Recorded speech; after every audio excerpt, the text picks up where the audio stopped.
Hey, hello guys, welcome to the Sunday Night Live podcast. Sunday, right? Yeah, Sunday Night Live podcast. We have Grim Olive from the Dark Tenant Enterprise. Check out his link down below. Ashley Art Fantasy down the link below as well.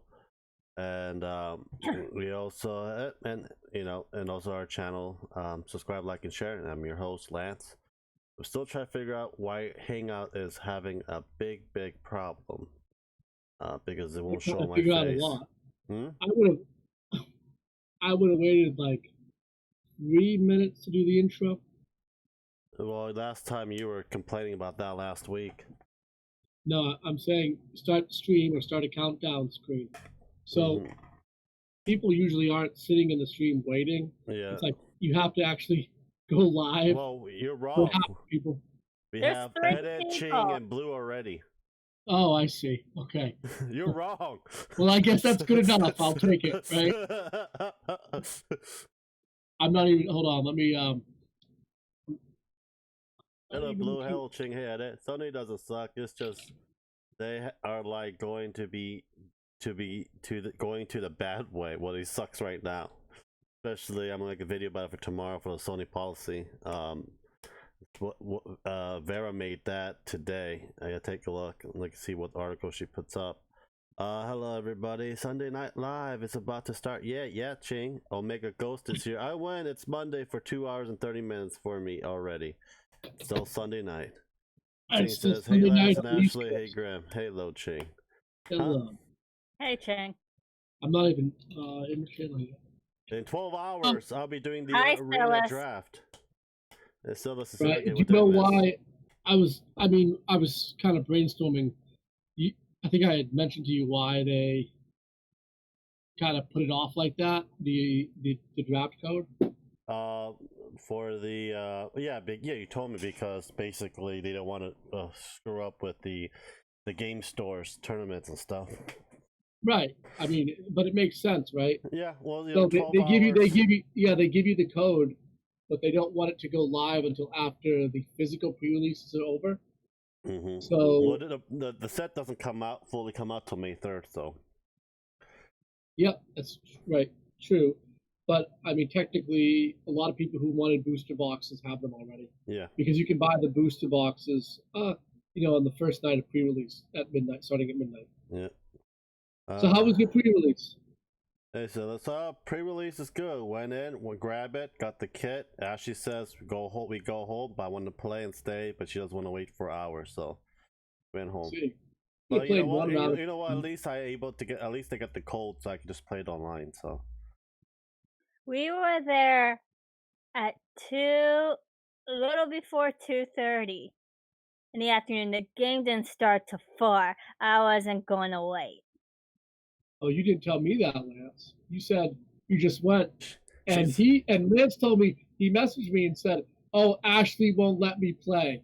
That's exactly what he said. Would you wait that long? Would you wait? But you didn't mention that it was literally an hour and a half before building phase even started.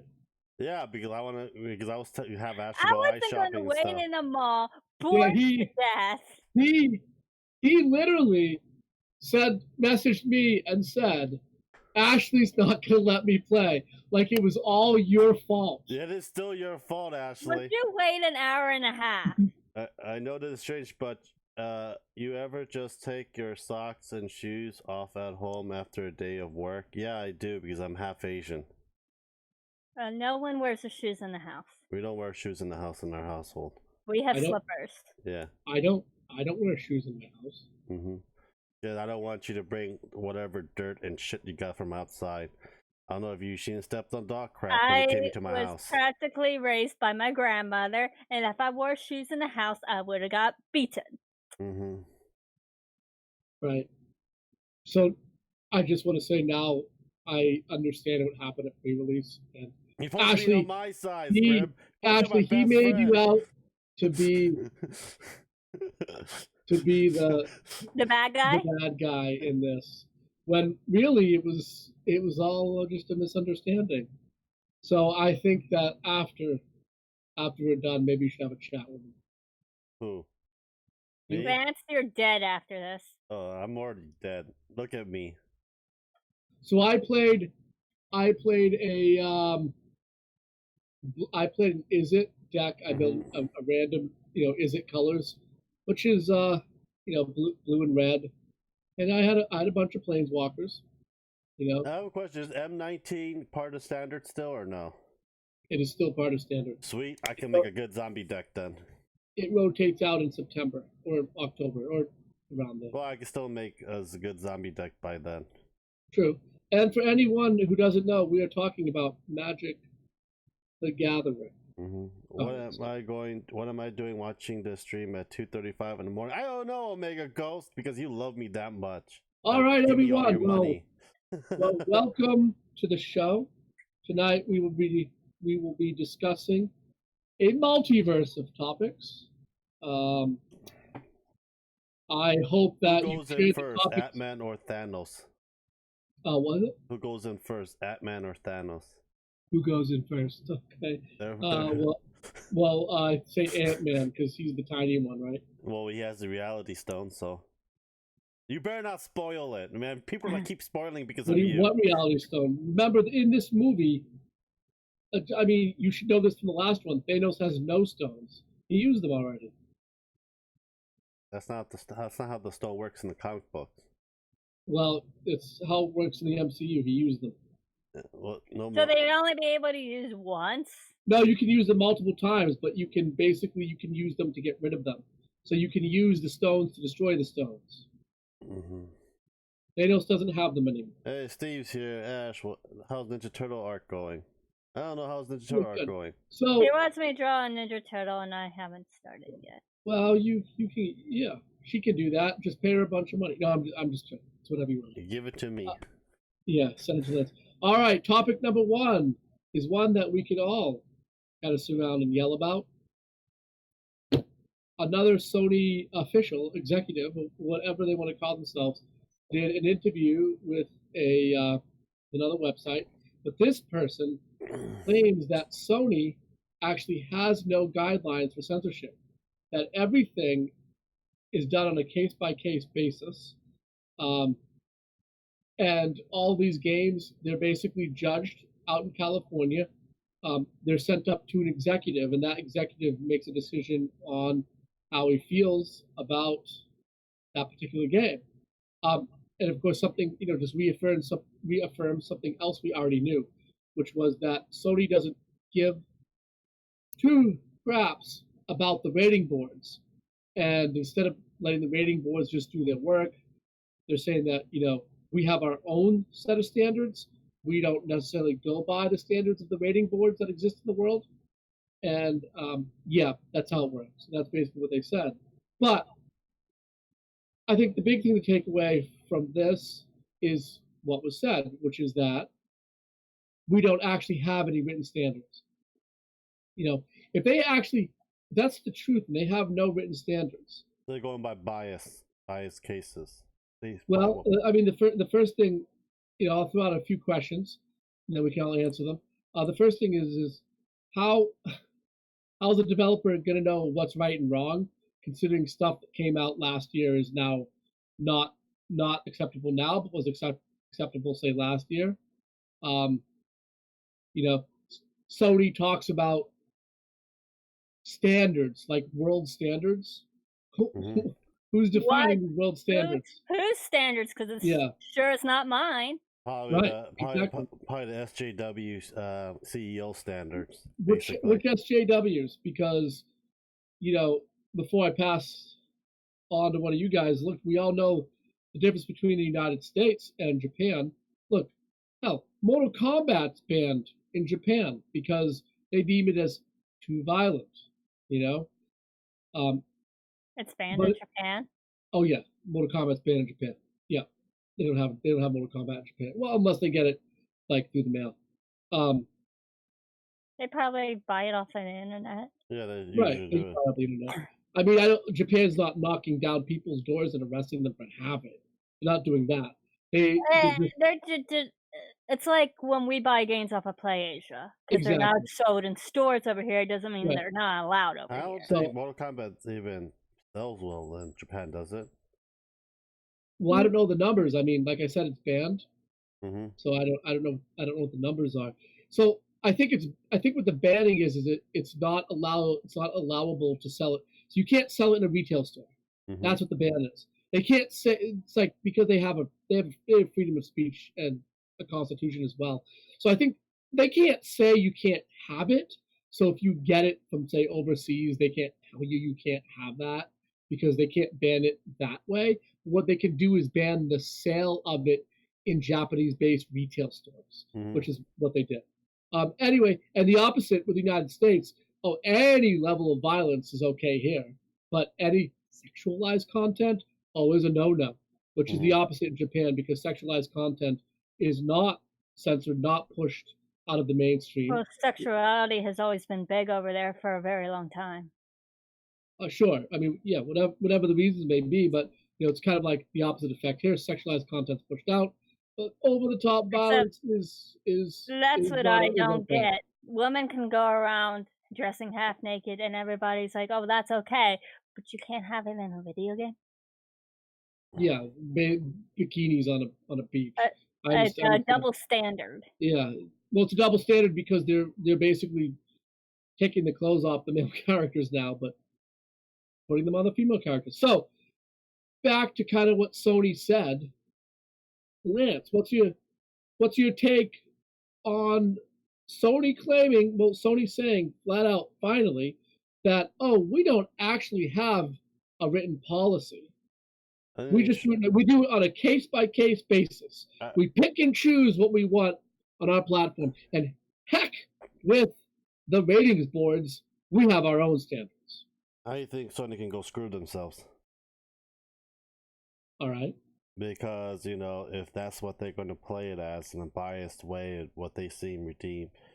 Who give them the decision to redeem, basic, well, yeah, of course, CEO and stuff, but still it's who gives you the right to tell everyone else in the world, no, we don't want you to play this type of game and stuff. If that's the case, I just have all the Japanese companies move to Nintendo or Xbox.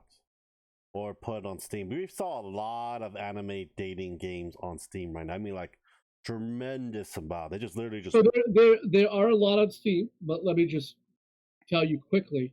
Dating games have had a turbulent relationship with Valve, and Valve over the last couple of years, in the very least, has been very back and forth on dating sims.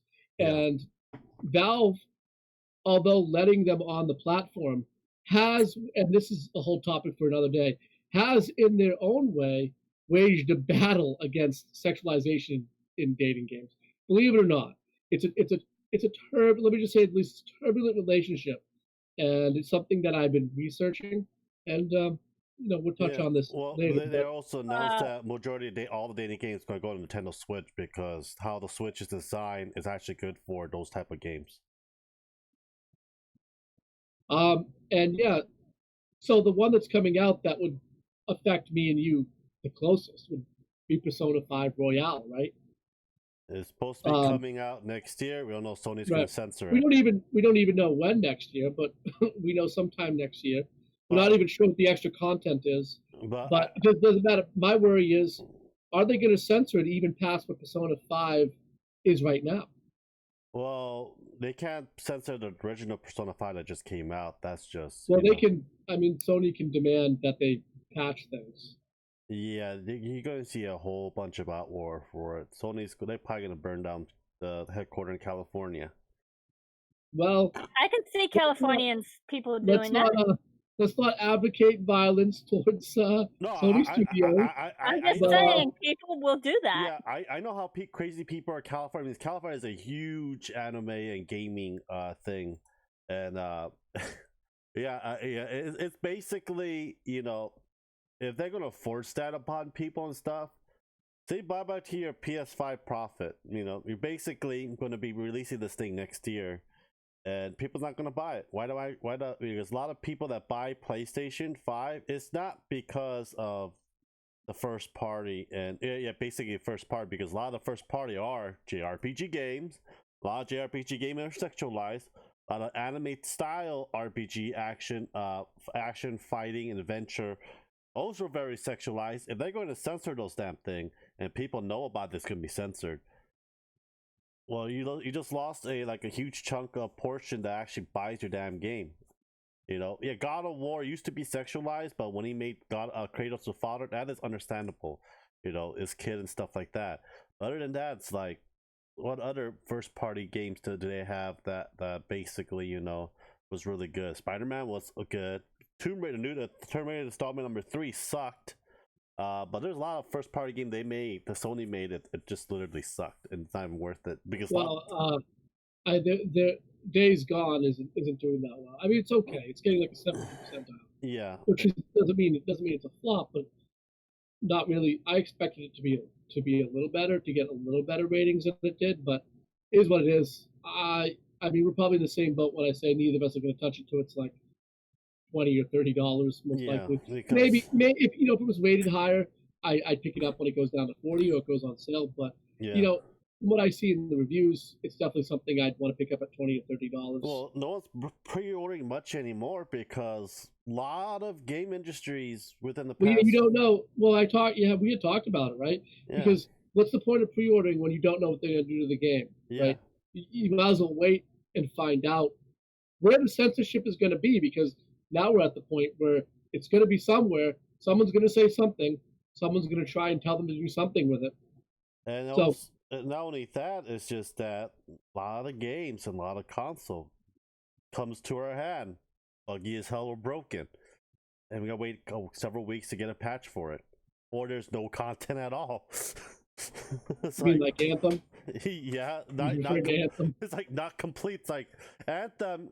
That was like supposed to be BioWare saving grace, but EA just screw up royally because of that, and then blaming BioWare for it's like, no, you're the one didn't give us a leader. You don't want that base because no one wants to touch it. No one wants to touch that game because they have no idea what that game's going to be. EA did a stream on it a few days ago. I'm sorry, BioWare did a stream a few days ago. They didn't answer anyone's questions, correct?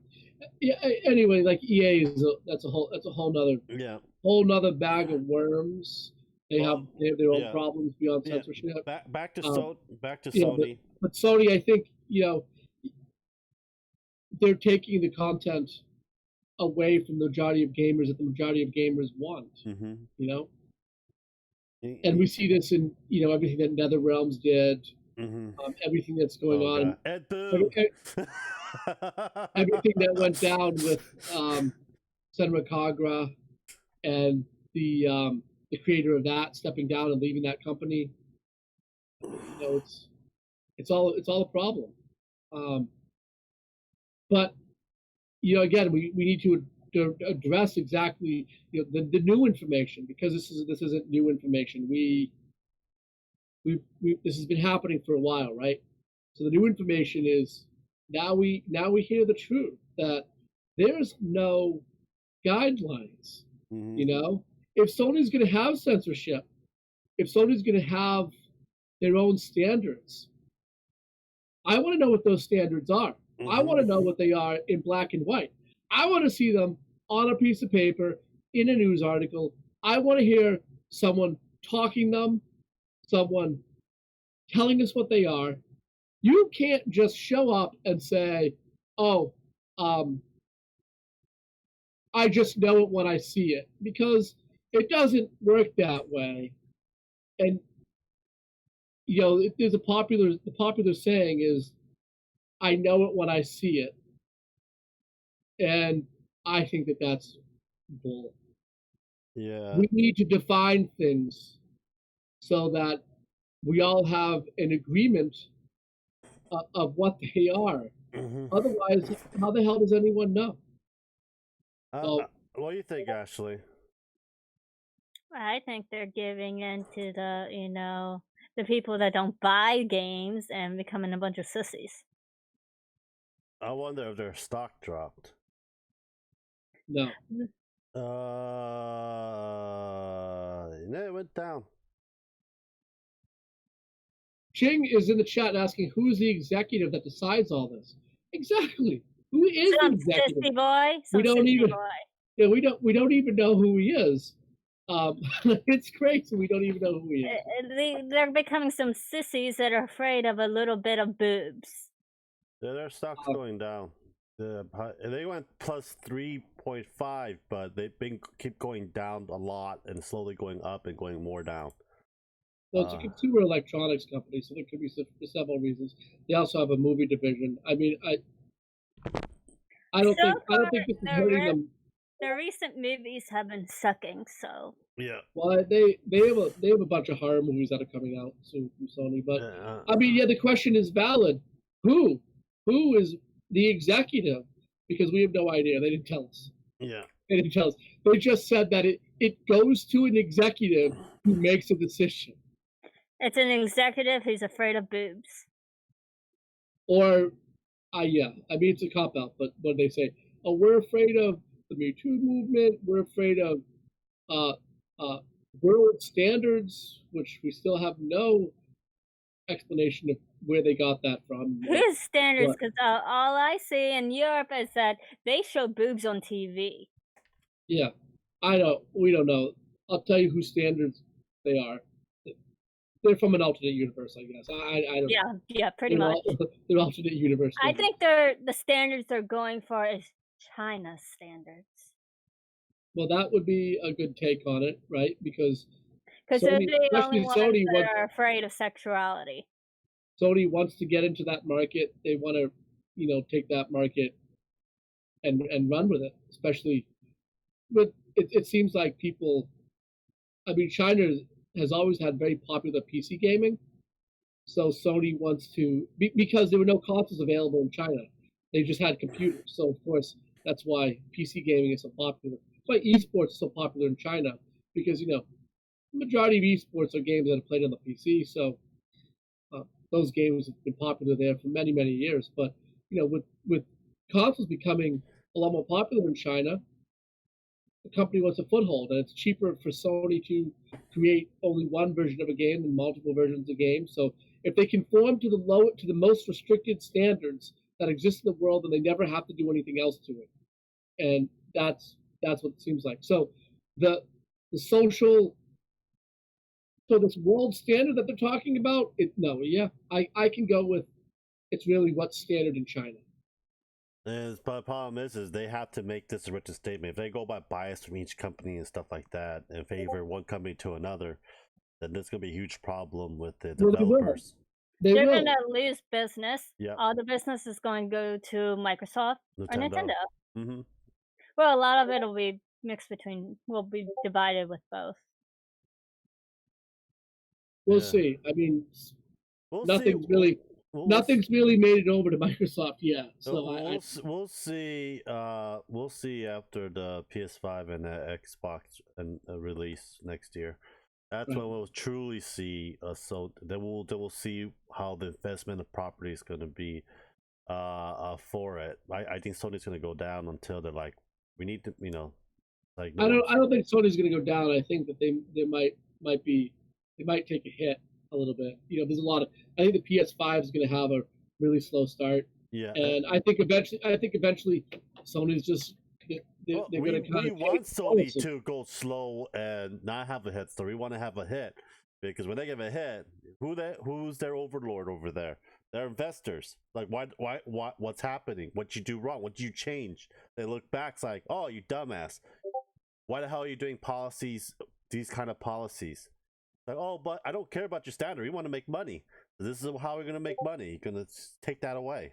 That's basically it. Because it's the whole get woke go broke. Yeah. Culture. I hope get woke go broke does bite them in the ass. They're getting woke, so let's hope they go broke. Yeah. All right, let's go on to another topic because unfortunately we have to talk about censorship a lot, and a lot of times it's kind of the same thought, although maybe a company has added a new line or a new interview just to piss people off again about the same thing, so it sucks. So I know it seems like whenever we talk about censorship, it's always kind of about the same thing, but these companies just keep on throwing this censorship crap in our face, so that's why it keeps coming back. Well, the reason why they're doing censorship is because they're going, what about the children? Well, that's just the excuse. That's the excuse they used, but you hit the nail on the head when you said what the real reason why is. Yeah. You said to me what the real reason why. It's China. But so whenever a company doesn't want to have to answer for something they did, they just say, "Oh, it was for the children." I mean, this goes beyond games. I mean, there's a whole conspiracy theory around saying but it's then everybody's like, there's a rating system for movies and games. So it's not really about the kids because there's a rating system. Even there's rating system on music too. They have it explicit for some music. Right. They say explicit lyrics on it. Yeah. For $5.99, you get uncensored Grimala's face. Right now, we'll blur it right now, so you give you that $6. Please donate quickly. I need the money now. It's gonna blur. Yeah, did you blur my face? No. I can if you want. Nintendo, there's there's two Nintendo topics. One of them is not a censorship topic per se, but it's Nintendo kind of going after the retro game community again. Oh God. So there was a project. I'm sure we all have at least heard of the Commodore 64. It was a computer that was originally released back in 1982. It was one of the first affordable personal computers that came out of the market.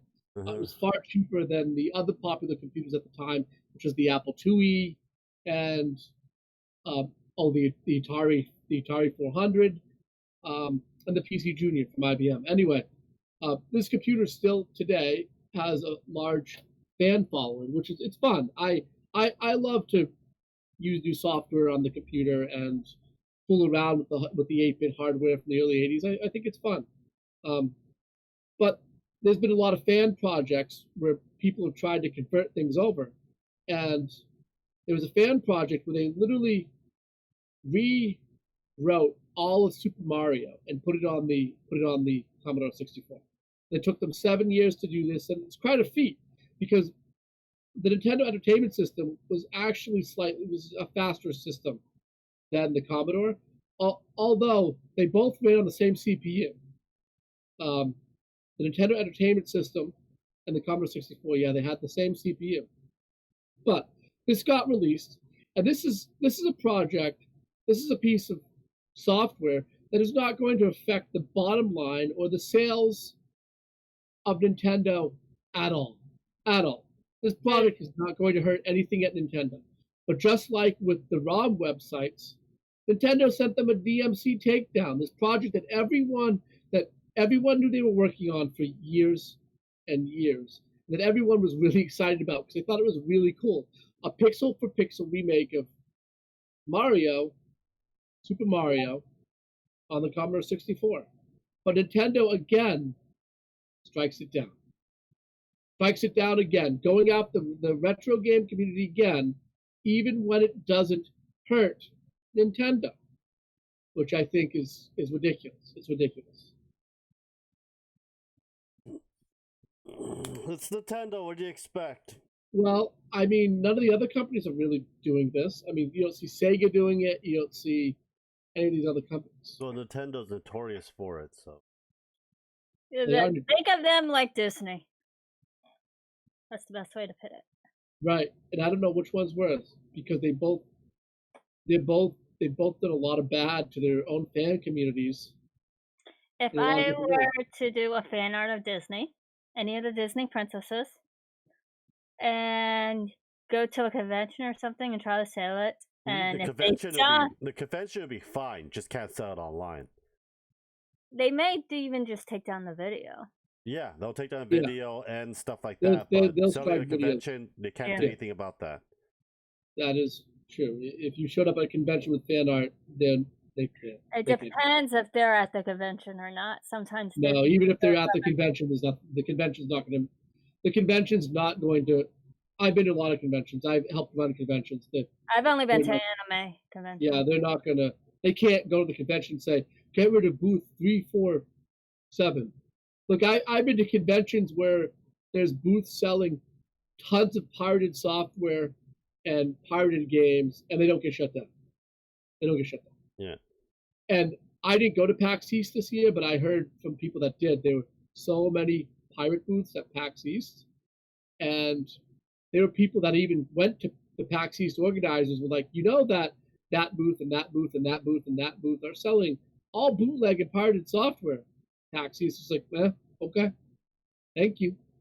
They paid for the table and they don't care as long as they pay for the table.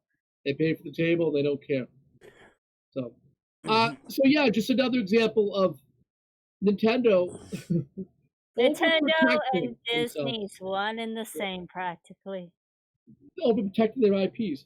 Now, there's two things to argue. There's a couple things to argue both ways, right? So, the people that did this project, they should have known far in advance. They knew how Nintendo was. They knew how Nintendo acts. So, if they knew that, why'd they continue on the project? It's like, why? I'm sure. How could have any of this been a surprise to them? How could it would be really naive if these programmers that did this project ever believed that this wasn't going to happen. So, and I don't think that they weren't expecting it. I think they were expecting it. Although they're not going to say that, but they're going to. I bet they're going to finish it and just doing a down key low. No, it is done. They did it and released it, and then Nintendo DMC'd it.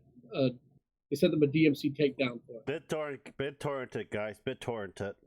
Look what Carl said. It's everywhere. Yeah. Carl said at Anime North they shut down a booth that was selling bootleg stuff. Well, that's Canada. This is America. Canada, America, they're pretty much one and the same. But when it comes to conventions. Well, believe it or not, the freedom of speech and copyright laws in Canada are actually a bit stricter than the U.S. Yeah. They are? Oh yes, absolutely. Just ask Carl. Ask Carl about there's certain people that are at certain universities in Toronto that are very outspoken against the speech laws that are in Canada. So I'm not saying that it's completely regressive like say North Korea, but there's certainly more control and more laws around it than in the United States. Because the United States has the freedom of speech. It's an amendment in the Constitution. The Canadians don't quite have that level. And we have a very lenient copyright law where. Well, it's I guess you kind of. I mean, look at all the takedowns on YouTube. Well, you know what? The real question is this: for every purchase you buy in Canada, do you get a bottle of maple syrup, Carl? That is the real question. Yeah, no, but you do pay a 13% VAT tax. Their tax is ridiculous. Worse than Canada's sales tax. I mean, worse than California's sales tax, which is one of the highest in the country, right? I think it's like 8.9% or something in California. I think Canada's is higher. It's 13%, something along those lines. I guess it depends on province. Carl would probably know better than us since he lives outside of Toronto. But I thought he lives in Boston Market, Boston Pizza. Yeah. Okay, damn. Carl's saying it's 15%. Damn. Wow, that's high. That's ridiculous. And I thought California was I could buy a whole pizza with that 15%. Hey, you know what? In New Hampshire, there's no sales tax. In Oregon, there's no sales tax. And I don't know about that. Yeah, and Delaware. I don't know about Oregon. I think there's sales tax in Oregon. No, there's no sales tax in Oregon. No sales tax in Oregon. No sales tax in Delaware. Mm-hmm.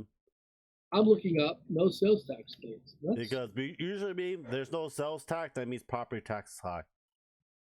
I have all the states with no sales tax. 1, Alaska. 2, Delaware. 3, Montana. 4, New Hampshire. 5, Oregon. You're not the only special people around. 1, 2, 3. I don't live in New Hampshire. I'm in Massachusetts. We have 6.25% sales tax. It's just New Hampshire. Just think about this. New Hampshire's only a half an hour away. The mall's in New Hampshire only like 40 minutes from here. So what's next? Well, another topic about Nintendo. Yes, copy Nintendo, but Rest in peace, they're all 3DS. good. Yes. Nintendo's financial statements came out, and they include nothing for the 3DS. Although I'll mention they include nothing planned for the 3DS. I'll say only this. Look, Nintendo didn't say the 3DS was dead. They just said they have nothing planned for the foreseeable future. So to me, that says it's dead. And I think a lot of people are kind of waiting for this. I think that a lot of people out there that are Switch fans, and maybe even people that were 3DS fans, they don't want them working on projects for the 3DS. You know, and I'm sure that third-party games are going to continue for the 3DS. I highly doubt that third-party games are going to stop just yet. It's like for the PlayStation Vita, Sony discontinued that thing, 1-2 years ago now, and third-party games are still coming out for that system. So I don't think that the 3DS third-party wise is going to be discontinued yet. But it seems like to me, without saying we're done with it, Nintendo's saying we're done with it. And believe it or not, I think there's a lot of people that are happy about that. Yeah, because the Switch is basically a handheld and a home That's why entertainment all system. dating games have switched over to the Switch. Yeah. Like I've seen some big names going over to the Switch now. And Pokemon's now on the Switch, you know. It's like a lot more Switches going to be sold by the end of the year. Pokemon, I'm excited. You know, it's funny, Pokemon is basically like Nintendo's saving grace. I mean, that's even without Pokemon, that Switch is selling like crazy. But when Pokemon comes out, just think about how many, think about how that number's going to skyrocket, right? I mean, in Japan, the Switch has sold almost as many units as the PlayStation 4. Not in the United States, because there's significantly more consoles on the market here. But and we have more people here, I believe, too. Yeah, there's a lot of people in Japan, but the United States is more populated. So I think they sold 10 million PS4s, and the Switch is almost at 10 million in Japan. I think that's crazy. That's crazy. But I mean, what do you feel? How do you feel about? So I'll tell you how I think of the 3. I think the 3DS was a great system. I think the entire line of the DSs was a great system. I think that there's so many incredible titles that came out for that. Luigi's Mansion 2. Luigi's Mansion 2. I loved I loved it when they put out the Zeldas again. Like they put out Majora's Mask. Oh god, I got that. I was so happy they did that. I think that was awesome that they put out Majora's Mask on the 3DS. They put out Tales of the Abyss on the 3DS. Tales of the Abyss, they did. Yep. And you know what? I'm not saying I was an absolute fan of the 3D. I kind of liked it. I didn't always play with it on. I couldn't use it. I thought it was really cool. I mean, I could play with it on for a little while, then I'd shut it off. I'm gonna miss it. I couldn't use it. I really loved all the Fire Emblem games on the 3DS. Those were really good. Lance went crazy on them. Did you play all the 3DS Fire Emblem games? My secret. You love Fire Emblem and you know it. You know which Fire Emblem I hate the most? What? Which one? Fire Emblem Warrior. Is that the Switch game? Yeah. The Dynasty Warrior. It's not a real. You're right. It's like Persona 5S. It's a Dynasty Warriors game. It's not even a real Persona game. Did you see that about Dynasty Warriors S? I'm sorry, I call it Dynasty Warriors S. Well, it's basically Persona 5S. It's Persona 5 Scramble. It's basically a Dynasty Warriors Persona 5. I will buy it still, but not for $60. I'll buy it when it's on sale. Because it's that type of game I like to... It's basically Dynasty Warrior. There's not really much. All it is hack and slash for hours and grind for... Like basically not looter shooters, it's looter. Well, no, looter it's like Hyrule Warriors. Yeah, Dynasty Warriors basically don't have much. No, Hyrule. Have you played Hyrule Warriors? Yeah, I beat it. I had a game. I put the gameplay on the channel. I hate that playlist for it. I hate that game. Yeah. I'm not a Dynasty Warriors fan. The only Dynasty Warriors games that I really played were the Gundam ones. I have that. Ashley hasn't touched it yet. Still on the shelf. I have the original Dynasty Warrior from the PS2 era and up. I think the Gundam was an old one too. No, there were several. There were several Gundam. Yeah, we got Gundam Versus for PS4. That's a completely different game. And we got the Warriors one too. It's on the PS4. Yeah, the Gundam games that were based on the Dynasty Warrior games are different series than Versus. Yeah, but other than that, it's just I just think Dynasty Warriors. I thought Dynasty Warrior was gonna die, but I guess not. So what are you gonna miss or remember about the 3DS? What the hell am I gonna do with all my Pokemon now? How am I gonna transfer to my Switch? Because I bought the Pokebank, the Poke Transfer for the damn thing. I have all the Pokemon from the first gen to the latest gen right now on the 3DS. He wants to be a Pokemon master. I am a Pokemon master. I have a Snorlax. Jump into the game and live in the Pokemon world. I have Jinx and Mr. Mime on the hangout right now with me. Oh, what? I have Mr. Mime and Ashley's Jinx. Oh, okay. So you're gonna miss it for Pokemon. You know what game on the 3DS I put a ton of hours into was the Animal Crossing that they had on the 3DS. I never got it. Only Animal Crossing. I really liked the Animal Crossing that was on the DS as well. In fact, I think it was called Greenleaf. New Leaf. That's all Wii U. New Leaf. That's Wii U. Okay. I have the GameCube Animal Crossing. I gotta find the disc. Wasn't there an Animal Crossing on the phone? Yeah, I tried it and I got bored of it. There's probably. I mean, Nintendo is going further into mobile. You know they're doing Mario Kart, right, for the mobile on Android. Yeah. It's going into beta actually right now on the Android. Yeah, well, we won't know. I want to know how much. Are you charged $10 for the game, or you know? I don't know. I think it's going to be another free to play, like the Mario Run game. The Mario Run was $10. Oh yeah, I think you get the first 3 levels for free. Anything it succeeds that will be $10. We bought it. Okay. Yeah, I don't know how the monetization system for Mario Kart mobile is going to work. Maybe they'll charge $10. Maybe it'll be microtransactions. Who the hell knows? But what about you, Ashley? How are you going to miss the 3DS now that it's gone? And how do you feel about it being gone? Do you think they should continue supporting it, or do you think that it's best for them? Do you think that's best for them to just completely move on to the Switch? I think it had its time. It's been out for a long time, and it's time to move on to the Switch. I mean, what games did you like on the 3DS, and what games are you gonna miss? I played a lot of RPG games on there, and Pokemon. A lot of Pokemon. Pokemon.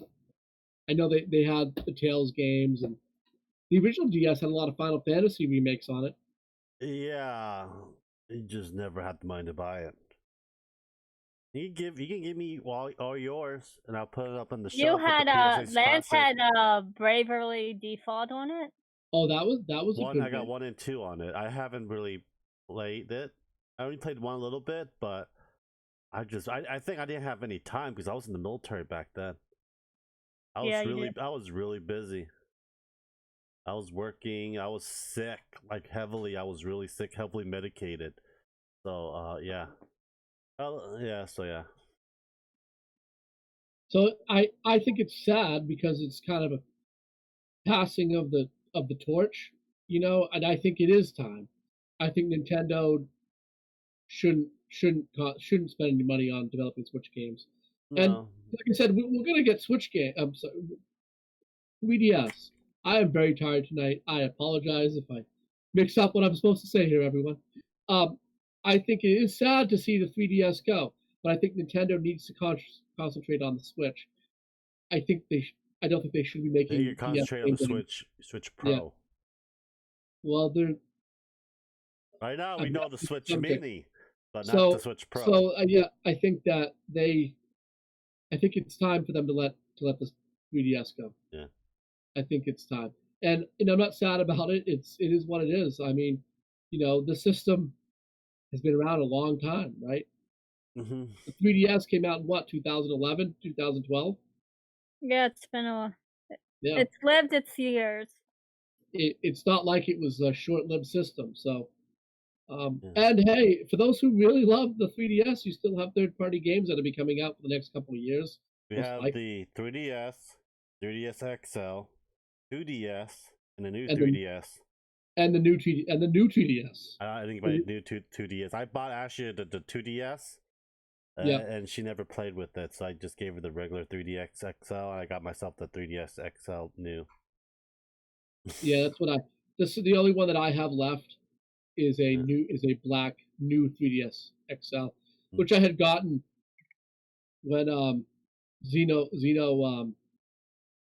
can't remember the full name of the Xenoblade?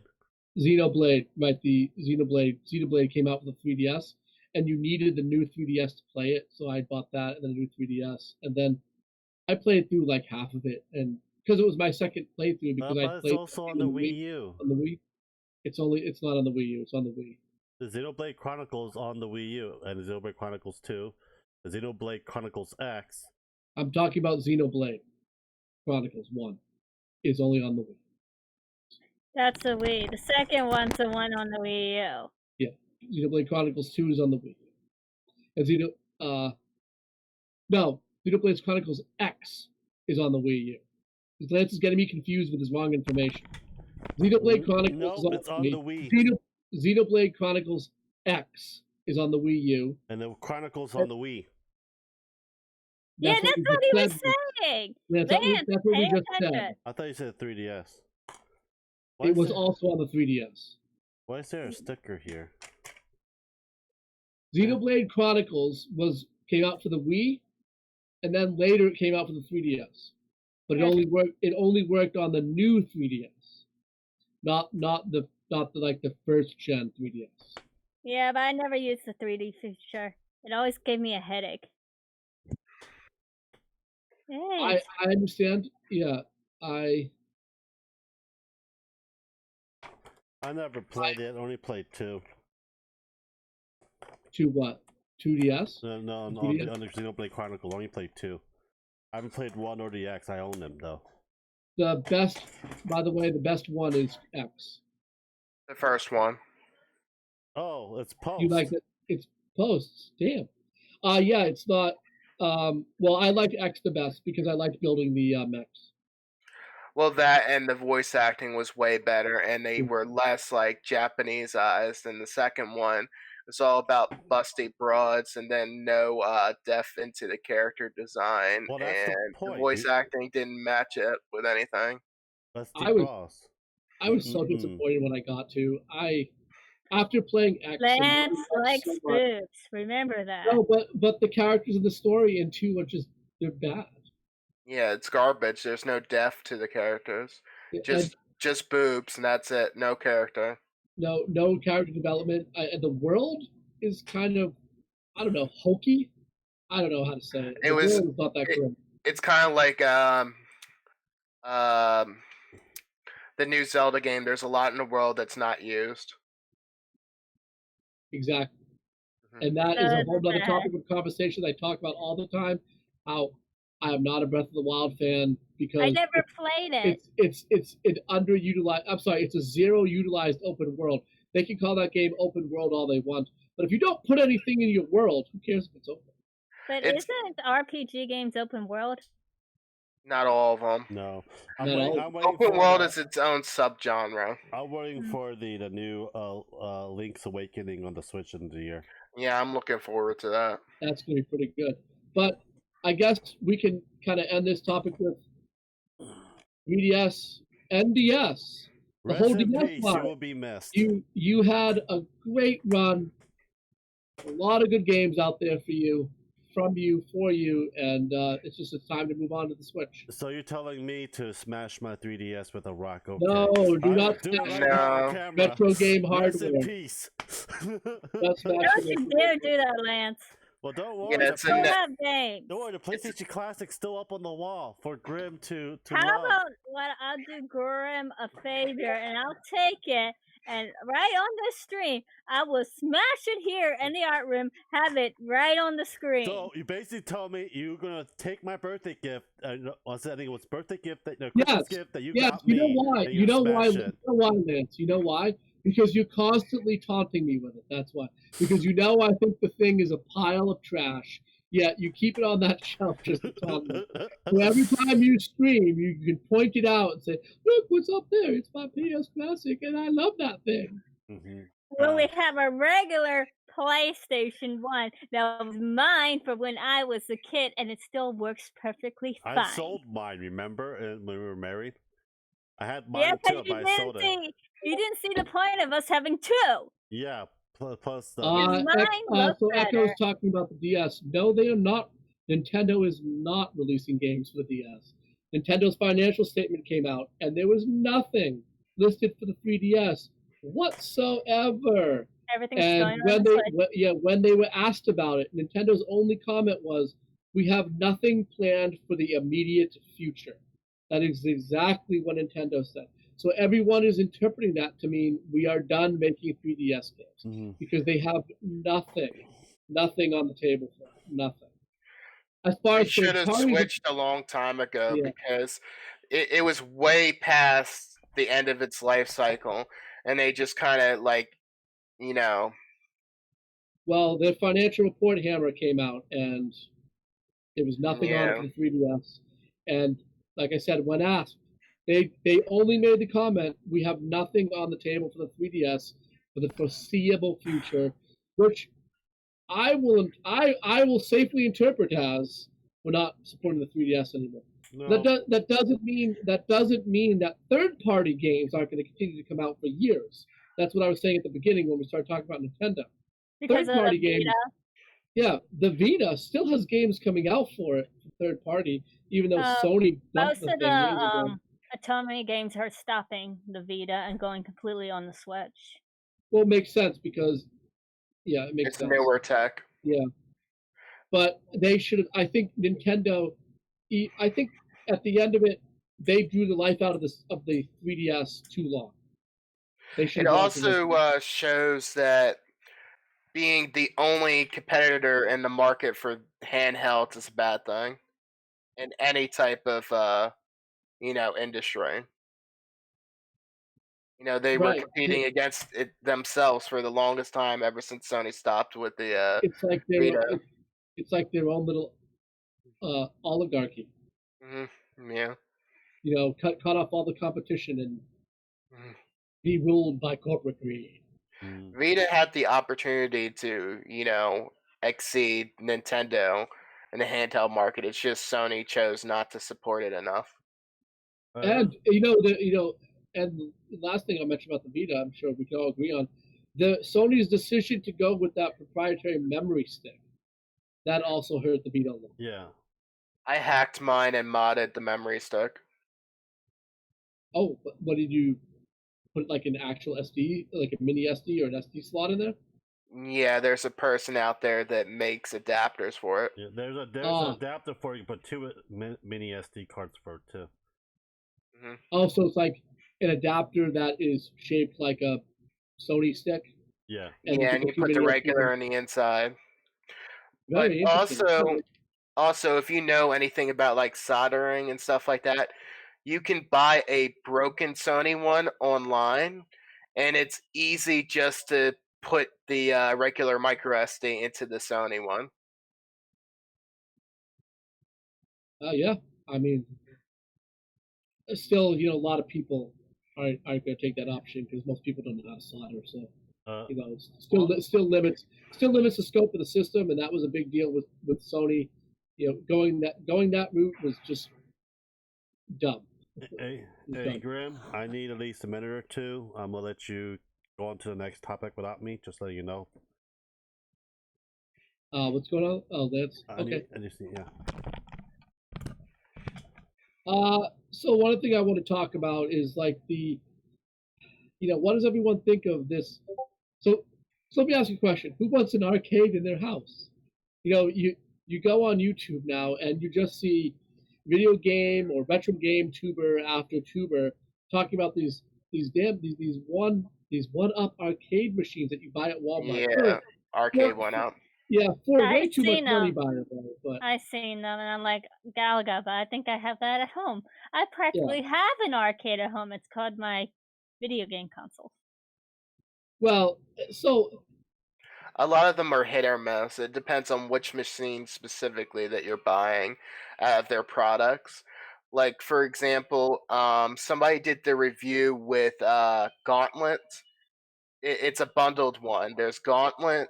Centipede and some other junk.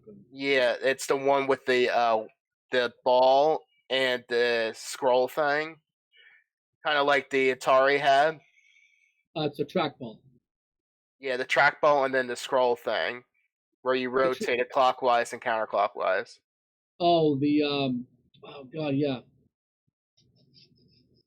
I forget what it's called. Okay. Yeah, it has both of those on there. Yeah, right. And the thing is, like, the ones that they installed on the arcade machine are junk. Yeah, they're not optimized for it. Yeah, a lot of people have. Yeah, and the software. You know, I think all in all, yeah, they're hit or miss. Some of them have problems, and they've been trying to fix them and send out parts and trying to improve on them as they build new ones. Oh, not worth buying. I guess the Mortal Kombat 2 arcade just came out, and granted, for sure, the side art on them is pretty cool because they're trying to actually reproduce original side art from original, some of it's original side art from original arcade cabinets.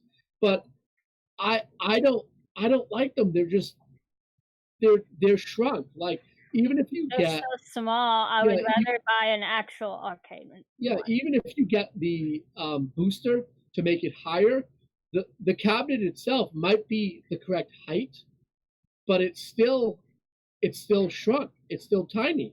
It doesn't give you the same feeling. Yeah, it doesn't give you the same feeling at all. Aside from some of the cabinets just kind of being junk, like it does give you the option to upgrade joysticks and stuff. Right. Yeah. You can get third-party joysticks if you're not a fan of the ones that come with it.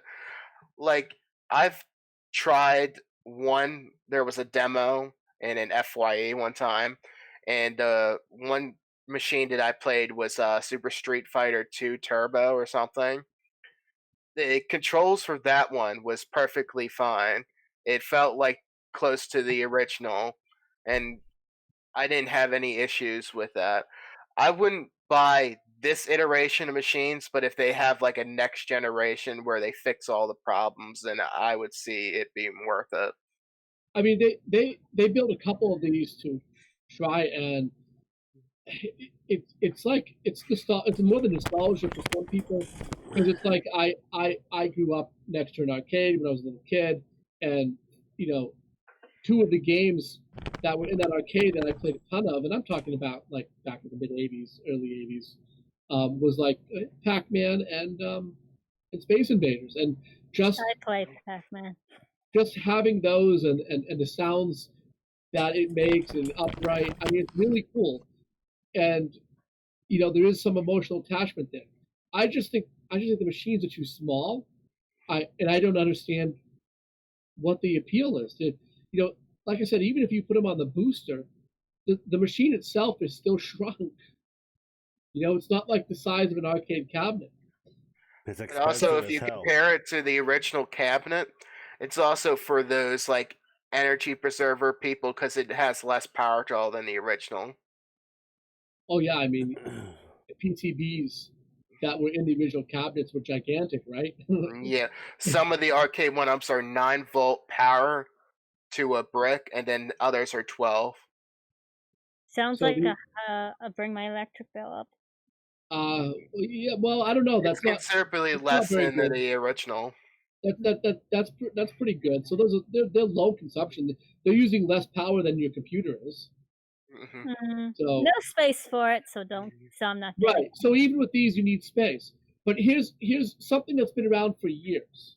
Okay, so they sell upright, and I'm going to call them MAME cabinets, and they're really cool, and they're full size. They have no side art on them, although you can buy side art with them. They're called X Arcade cabinets, and they come with what's called the X Arcade stick, And the stick by itself is like $400, and you can get one with a trackball in it, and it's a higher grade joystick and trackball than what One Up is using, and this is built to connect right into a PC or a Raspberry Pi or whatever you want to put in the machine. I think the upright uses has a 32-inch it takes a 32-inch flat panel for the monitor, and this thing is full size. And you put the X arcade stick in it, and you put your MAME. And I would suggest anyone that wants this to get a PC and just install everything on Windows or Linux as a back end, and use this instead, because you can literally, by using MAME, have every freaking arcade game from the 1970s to the late 2000 to the mid 2000s using MAME, using a MAME cabinet. There's still arcades. Right. Well, for people who want this in their house or can't get to an arcade, and arcades are mostly by the beach. True. There's a couple arcades up here that aren't by the beach. Well, here's Fun Spot's up in North Conway, New Hampshire. That's like 2 hours from me. Fun Spot's like one of the legendary arcades all over the place in Japan. Oh yeah. Yeah, but they're all Dance Dance Revolution. No, they're not. No. I'm just joking. It's a lot of crane games, but there's a lot of other Theirs games. is one. Theirs is like a size of drum. a ball. There's a drum beating game. What's the ball thing that starts with a P? That's everywhere. Paddle? Oh, no, ball game. No, in Japan. Pachinko machine? Yeah, Pachinko.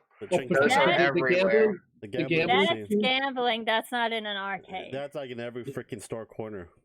Yeah. It's like, you know what? It's like in the United States, we have Keno everywhere. They have Pachinko. Yeah, I can't even pronounce it. Pachinko machines, and they're everywhere. And do you know who the largest manufacturer of those machines is? Take a guess. Konami. Konami, that's right. It's Konami. Konami is one of the largest manufacturers of Pachinko machines. You know, I laugh if they have a Yu-Gi-Oh! Pachinko machine. They probably do. They probably do to get all those millennials. Oh, poor Yugi. Hammer said there's no gambling in Japan. That is true, but they found a loophole with the Pachinko machine. It's a loophole. There's loophole to everything in Japan. Yeah. So basically, there's no gambling in Japan. But the clause that says no gambling specifically goes by the building that you're at. The building that you're at. So basically, you go to the arcade part, and then you do the gambling portion, and then you have like these redemption tickets. You go to the building behind that building to redeem everything. That's the loophole. Ooh, sneaky. Sneaky! Yeah. In Japan, it's the case. Like, there's always a loophole. Yeah, there's loophole every time. Yeah. It's crazy. So I say, I would say to anyone, the one-up machines are cool, but they have a lot of problems. They can be kind of pricey. At the same time, I would rather have, because I don't have the space to have a row one-up machine. I would rather have a MAME cabinet in the X arcade, a MAME machine with an X arcade stick and an X arcade cabinet, because it's a full-size cabinet. It's just my prerogative. Look, if people out there want to buy the one-ups, I mean, it's like they're the new in retro thing. Have an arcade in your home, but they're tiny machines. So I guess it just comes down to. I give you the tiny arcade from Mac Games. Right. Speaking of tiny arcades, who on here right now? Why they have it small is just the space, but you also buy the cabinet. Just gut it out and just put a Raspberry Pi in the sucker too. Well, why even do that? Just get an X arcade cabinet. Or just pay $30 or $40 for a really old Mad Catz joystick box and connect it to your PC. Yeah, there's that too. That also works. I kind of like that idea. That's out there as well. My goal is put as much at-game stuff up on the shelf for Grim. How about no, Lance? That's what I'll be asking for my birthday. At game stuff, please. Up in the shelf. Right. Well, there's another mini retro machine coming out called the Evercade. Who has seen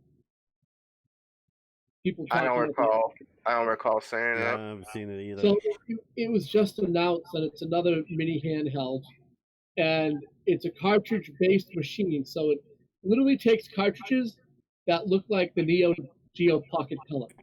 Who's it made by? So let me. It sounds like a Hyperkin product.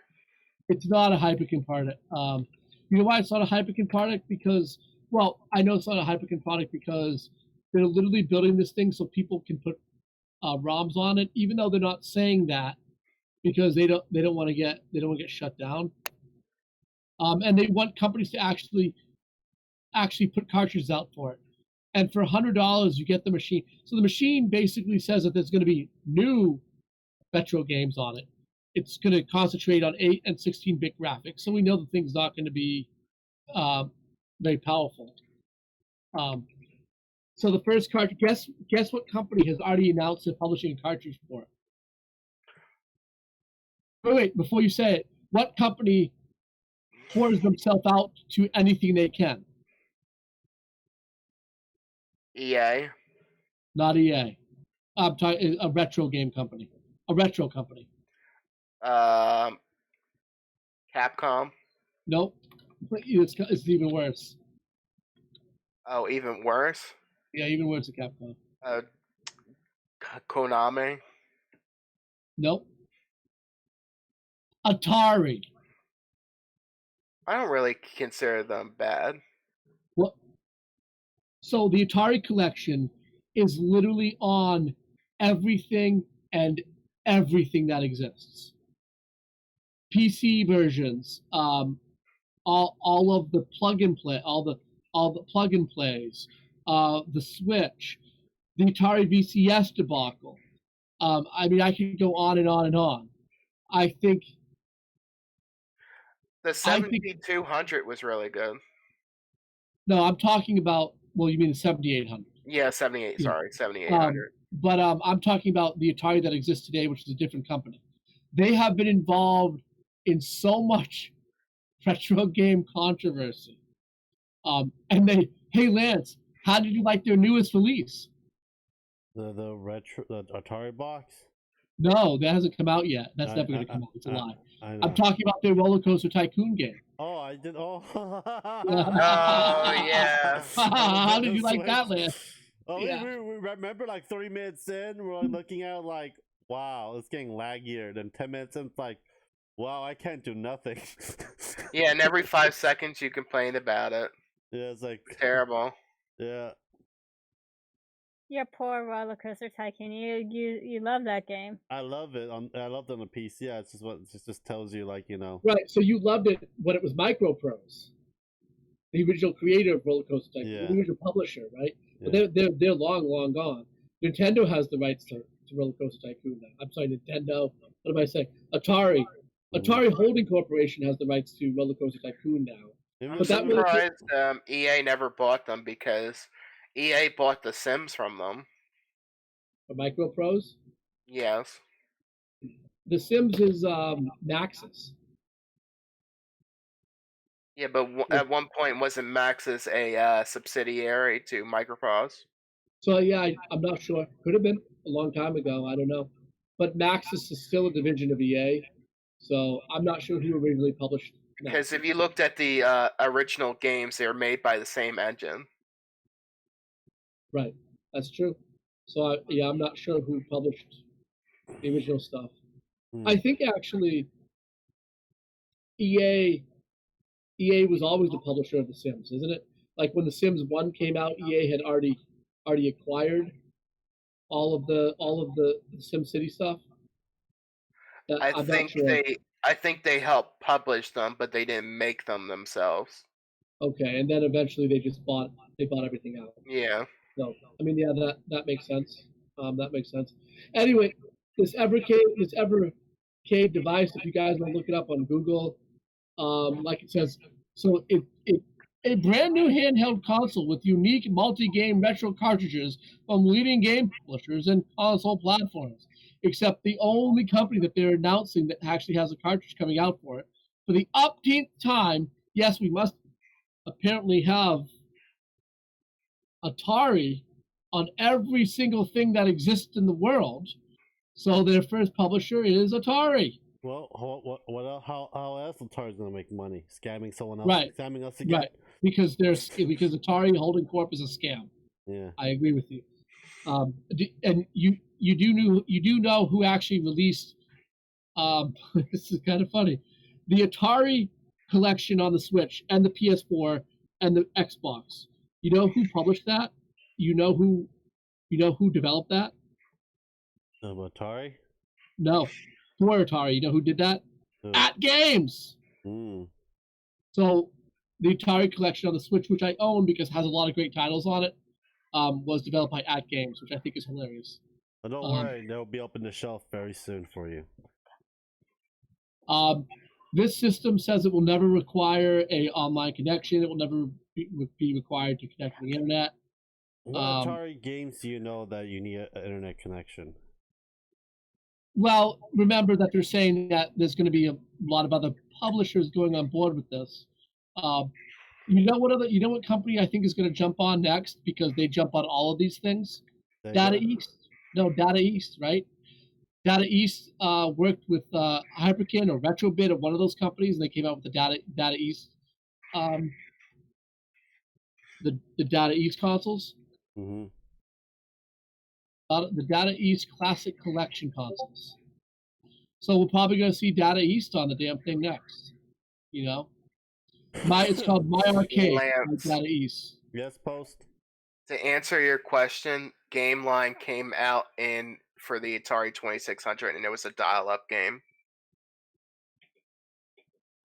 Yeah, there was a modem for the 2600. There was one. There was a keyboard attachment too. I own the 2600 cartridges for the game, but never actually have a 2600. Never even played one or had held one in my hand. I've seen it at stores, but that's pretty much it. My mom used to own one. My first console was the Super Nintendo. Then I played NES after that, and Sega Genesis, and on forth. Any retro game that's not Truxton automatically is a failure in my book. No, I'm just kidding. I mean, why not? So they have an FAQ about people who are kind of like iffy about this thing. And I mean, it's pretty short. I'll read it off. Question: will you have major publishers on board? A: yes, we already have several publishers, except they're not announced yet. We will be announcing 3 this month. They've announced no more yet, although this information only came out a few days ago, including 1 classic platform holder with more to come. So they're probably referring to the Atari, which they already announced, the Atari collection. What software emulation are you using? A: answer: where possible, we are working directly with the original software emulator developers to support them for their hard work and also to ensure that emulation is accurately reflected on our hardware. To deliver the best possible experience for you, we will aim to share more information on this as we reveal more about the console. I'm sorry, that is a complete effing cop-out. Well, remember, Grim, the question is, does it play Crisis? Does it run Crisis? Does it run Crisis? Post, you don't think that's funny? Does it run Crisis? It's an old joke, but now it's the new Crisis is the remaster of Quake that's RTX ready. Yeah, that's true. Because the engine's so messed up. A question: what will the game selection be like? Our focus has been in quality, not quantity. Pop out. While other retro platforms might be boasting thousands of games, we are focused on signing major licenses, games which you will be excited to play and own. All killer, no filler. That's what it says. But what does this also sound like? The Atari VCS. And I don't mean the Atari 2600. I mean the new Atari box. It's like, Atari give box. me your money. You'll never see it again. Give us our money. Give us money. Do I need internet connection? No, our system has been designed with old school in mind. No school like old school. I mean, what are these? It's a punny pun. Everything you need is provided either on console or on the cartridge themselves. This guarantees no lag, no loss of connection, no setup, and no money. No black spots. No money. Play anywhere, anytime. More. Plus, probably another thing to put up on the shelf to despise you as well once it comes out in 10, 20 years. You know what else this reminds me of? It kind of reminds me of all the promises the Apple Pippin had.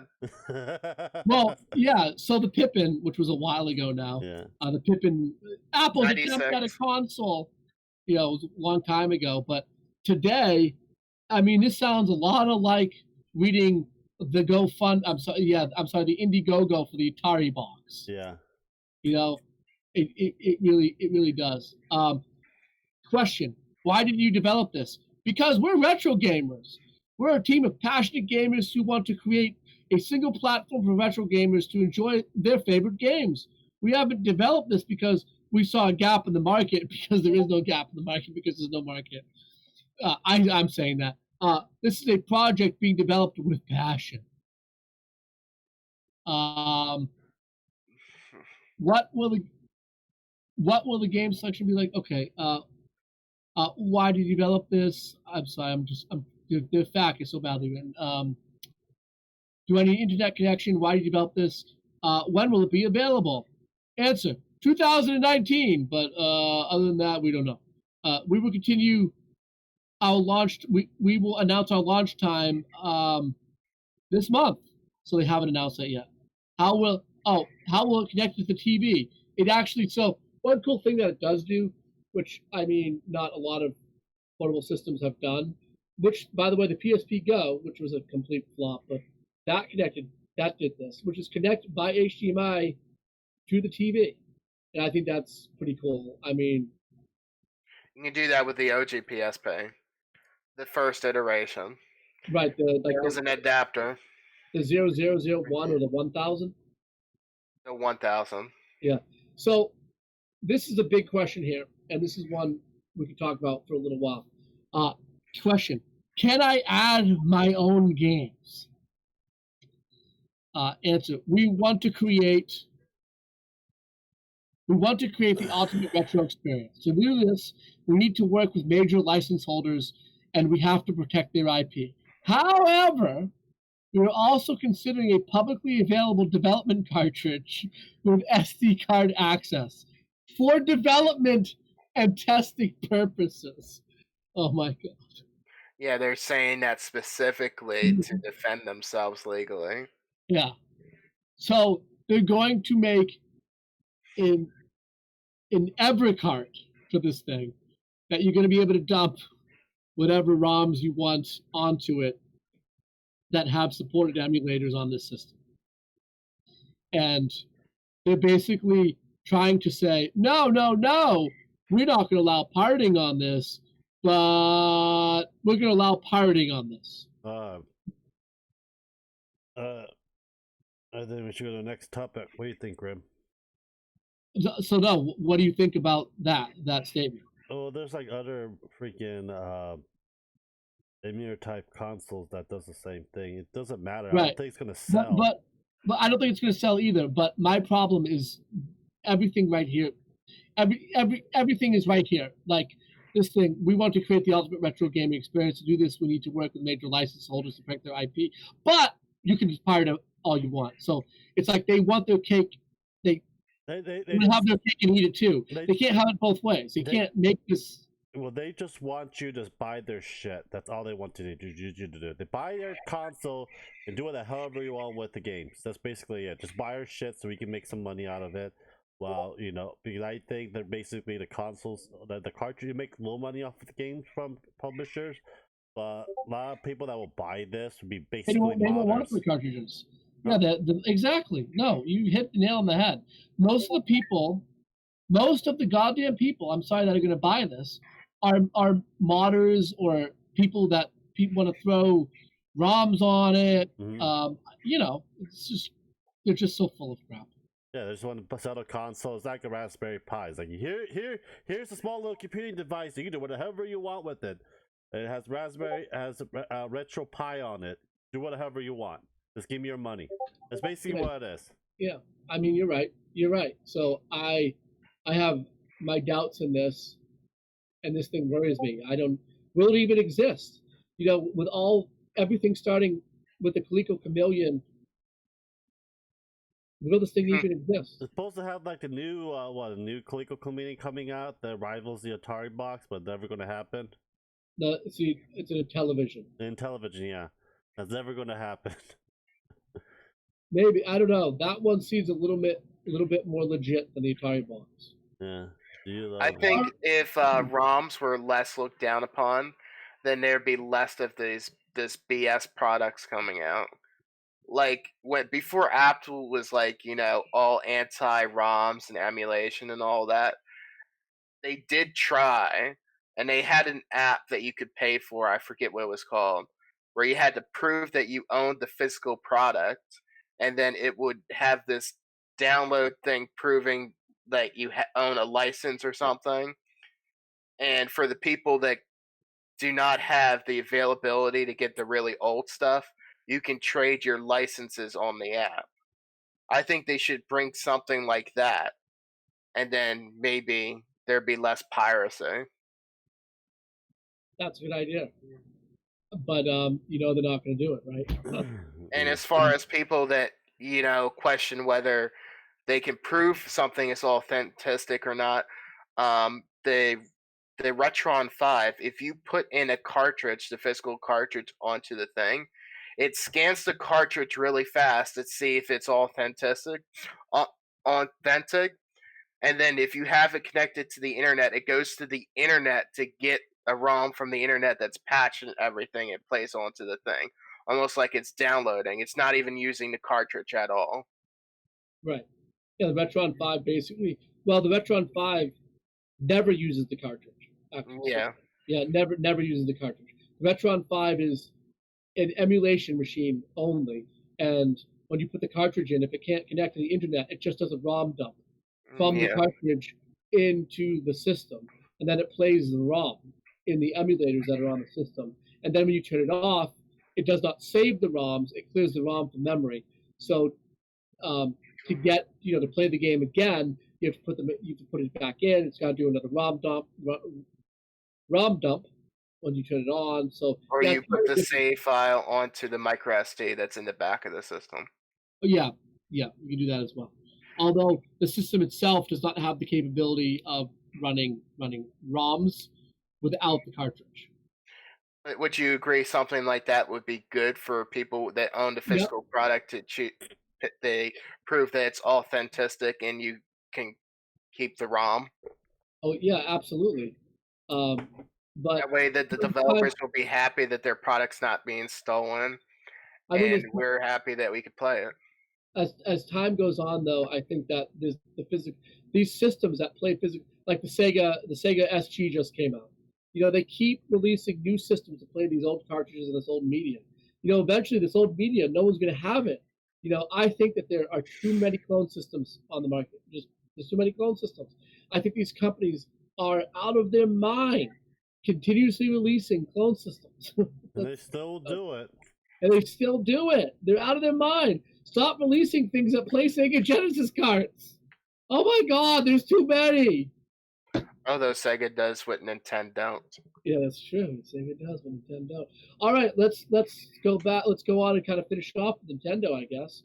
The Switch. We were talking about Nintendo earlier, but now Bloomberg has put out an article saying that there will be no Switch Pro, and well, at least not in the immediate future. And Nintendo has said they have no announcements at E3 for any Switch hardware. What do you guys think? They'll probably do their own booth. or their own convention. Yeah, it's gonna be next year. We'll probably see it compete with the newer games for the PS4 and the Xbox, PlayStation, and Xbox for next year, because they're gonna need, if they're gonna keep trying to get third-party support for the damn Nintendo, they're gonna need a little bit more powerful of the Switch. I'm just telling you this right now. There's a lot of newer games, as AAA games that's out. It's playing like, even though the graphics is down, it still plays like crap on the Switch. I know the graphics gonna be down, but it doesn't have the computing power to handle a lot of the stuff that's happening on the Switch. Well, yeah, even downgrading the resolution isn't going to help. It's not going to let it. You're not going to be able to take a PS5 or a next Xbox game and downgrade the resolution and just get it to run on the Switch. Mm-hmm. It's not going to happen. You know. It's mostly the software that's bottlenecking the system. Mm-hmm. It's just they're gonna run into a wall where downgrading the resolution isn't enough, and they're not going to be able to get ports like they are now. You know, where some of the PS4, Xbox, PC games are getting ported over to the Switch. You know, when the next Xbox and the PS5 are out, and we've gone on to the next generation of consoles and the next generation of graphics cards on PCs, you know, the RTX and so forth, the Switch just you won't be able to port anything to it. You know, even downgrading the resolution is not going to be good enough to keep up. So if they want to keep up, so that they can continue to get these downgraded ports, they actually need a much faster system. You know, they're going to need a much faster system just to get downgraded ports, because yes, Nintendo's never going to release a Switch that's even close to what the other guys are at. And that's fine. That's fine. But the Switch just will not be able to do it. And what's Nintendo going to do at that point? They're not going to get the ports. But why won't they come out with a system that's just as powerful as the other? Because they're stuck in their old ways. Well, because the Switch is a portable system, right? So they can't put a Ryzen 5 in a Switch. You just don't need it. They can, for them to compete, they wouldn't need a Ryzen 5 because they would need an APU with that system. They would need the Vega APU specifically for handheld consoles, and it has a 95-watt TDP to it. So they would need to undervolt it to 60 watts in order for it to get a decent battery life. Right. Yeah, they would, because that thing is going to eat battery like crazy. So, you know, but Bloomberg did suggest that there might be a Switch revision, but the only thing we're going to see out of it, and I'm not talking about the rumored Switch Mini, I'm talking about an improved Switch. The only thing that they predicted Nintendo might do is, you know, maybe improve the screen quality a little bit, maybe, you know, higher resolution portable screen, and then increase the battery life. So the only improvements we would see on the Switch would be for its portable mode. We're not going to see any performance improvement on anything they release, according to Bloomberg, anytime soon that would affect its docking. They may just do the same thing what they did with the 3DS anyways, you know, just have third parties make exclusive games just for the Switch later on down the road. It's just that it won't be able to handle a lot of the AAA games. I don't think, because remember they are announcing that the Switch is going to be playing the new Doom game coming in the end of this year, and I'm looking at like it's not gonna play. It couldn't even play the new the remastered of the Tales of Vesperia. I couldn't even play that. And also, I was able to play that. Ys 8 and stuff it's like on, that. That's on the Switch. So these games are these games are on the Switch. It's just that there are some. It can't play that well on it. Well, no, Ys 8 plays okay. It's just there are some graphical hiccups in it that do not exist in the PS4 version or the PC version. For sure, they exist. I have Tales of Vesperia, and it's playing perfectly fine for me. It is. Tales of Vesperia does. I read the reviews. It does have slowed down on the Switch, but it's not as bad as Ys 8. And I just don't see the point of me buying it since I already have it for the 360. It's a 360 game, so you know it translates over to the Switch a lot better than say Ys 8 is, which is a PS4 game. So regardless, games like Ys 8 and Tales of Vesperia, I mean, you have to slow them down and you have to you have to change the resolution on them. You have to downgrade them to get them to run on the Switch, and that's fine. They can do that, and they get them to run okay. But what's going to happen when you have Tales of the Galaxy out Who for the knows what PS5? the next Tales of Yeah. is going to be? I'm gonna hold you How right is that there. game? I'm gonna hold you right there, Grim. The Queen has spoken. The Queen, if you don't know, is Vera Dark. Dark Untitled price. Link down below. Says handheld models they're going for isn't going to keep up easy with the other consoles. That's what Vera said. I mean, I think she's talking about the Mini, and the Mini is going to get wrecked. So if they make a Switch Pro, they start releasing Switch Pro games. I mean, the Mini is going to get wrecked. It can't. And this is one of the things to consider with hardware revision models. They put out the Switch Mini, they put out the Switch Pro. Then there's a huge gap between what the Switch Pro does and what the Mini does. So that means the Mini would almost need its own library. And I don't see Nintendo wanting to go that route. That I have an idea. What's the idea? Instead of making it next iteration, in order for it to be more of a competitor to the next generation consoles, it has a Type-C port. So when you have docked mode, it automatically switches to 1080p. And a lot of the times it overheats because of it. Okay, what if they made a new dock with an external graphics card on it, attach it with the Type-C port, so that there's no bottlenecks between the connection to the external graphics card, so that it would play more than 1080p. And that way, when it's hooked to the dock, it would shut off the graphics drivers inside the main system, so they would overheat less. I like that idea. So, But I don't think they'll do it. What you're proposing is, instead of releasing a hardware revision on the Switch itself, just release a new, incredibly expensive dock. I wouldn't say that. I wouldn't say expensive. Well, yeah, because it's Nintendo, right? They're going to charge us Yeah. a premium for old hardware because that's what they Yeah. do. Well, they They're can just like they, Apple. they can just Just charge like that. Apple. They can just charge that as a freaking add-on, like they always do with a lot of other Yeah. stuff. Like, hey, you want a better graphics for your Switch and stuff on the home entertainment system? Here, buy this for $200. And knowing Lance will buy it. Knowing me, Of course yes. he'll buy it, and he won't open it, and he'll put it on the shelf behind him. I'm all for that. Look, let's say they come out with a $200 dock, which is a hardware upgrade. So it's not just a dock; it's a real hardware hardware upgrade. I like that idea. And you know what? I'm sure everyone remembers when the Switch was being rumored. What was it called when it was in development? I forget what it was called. Anyway, when it was in development, one of the rumors was that the dock had an external graphics card in it. Remember that? Yes. And it turned out to not be true, but it is what it is. I think Nintendo should have went that way from the ground up. I think that they should have had an APU in the system itself, and then an external graphics card in the dock. I think that's how they should have went in 2017.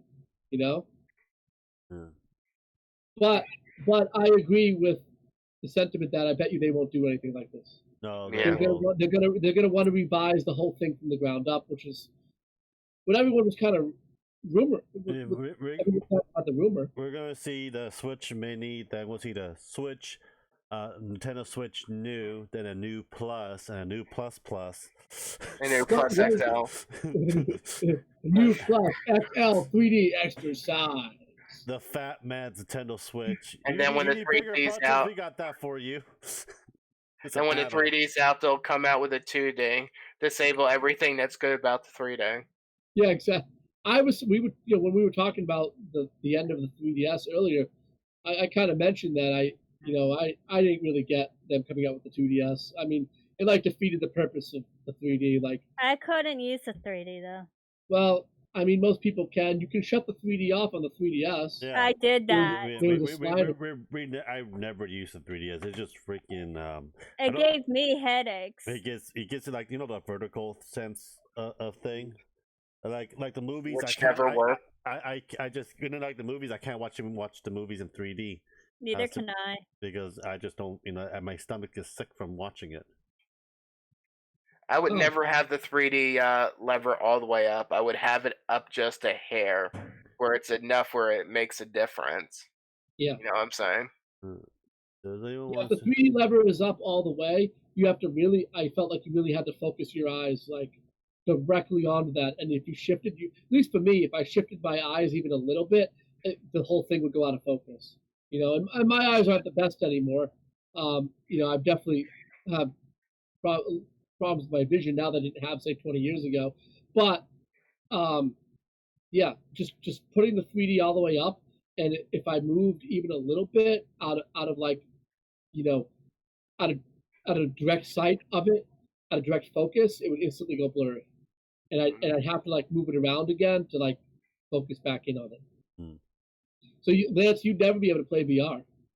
I could play VR. I just don't want. Why would I? That's a different thing, though. Yeah, it's hard to explain because when you do 3D on a 3DS, it's a combination of red and blues, and then two screens almost separating.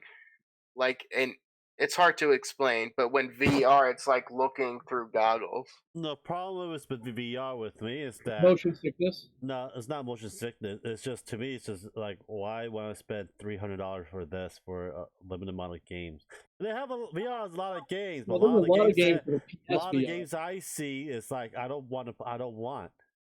Well, so I kind of understand where you're going with this, because a lot of the VR games are not necessarily full games. I guess you could count Skyrim, but it has no mods.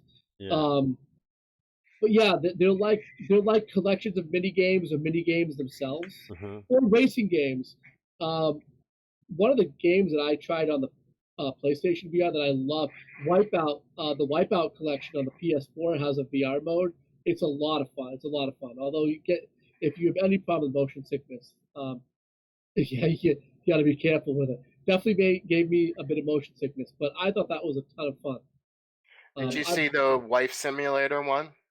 I didn't see that one. I've heard about it. I've never seen it. There's a lot. If you guys didn't know, there are a lot of 18+ games. I'm like, I'm not paying $40 plus another $300 for a VR system just for that. There's something called free stuff on Google. Well, we started talking off about Magic, but Post wasn't here, so how was your pre-release post? Yeah, how was your pre-release post? I went 6-3. Did you get any good cards? What? That's a long. What you played 9 rounds? I played 3 different people. The way my store does it is wins per person instead of like win-loss each round. Oh, weird. Because you can't input because of how many people that go to there. Yeah, that's how they do it. You can't input that into Weir. Weir, by the way, WER is the tournament organized software that Wizards of the Coast provides to stores. Yeah. But yeah, you can't enter it in that well, you can enter the games into Weir, but it does everything by match points, which is usually best of 3, but so, I guess it doesn't have to always be.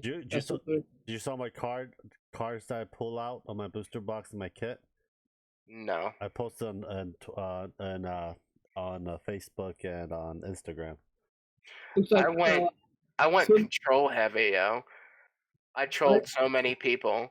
I had 3 planeswalkers in my deck. I had Ashiok, Saheeli, and Tamio. No, 4. Tamio and Dovin. Okay. When Dovin's on the field, your opponent's artifacts, instant, and sorceries cost 1 more. And then if you -1 him, or -2 him, I think, the target permanent your opponent controls can't deal damage and take damage until your next turn. Yeah, Dovin can really, that's a good ability, and there's been a lot of cards with that ability, and I definitely got hit that a bunch of times. People just targeting down my stuff so that, it can't do damage to the next turn. So even if I try to trade a blocker away, well, it's not going to happen because my thing's going to die. And since I was playing control, So Healy's ability kept on getting triggered. I mean, that's pretty good. That's pretty good.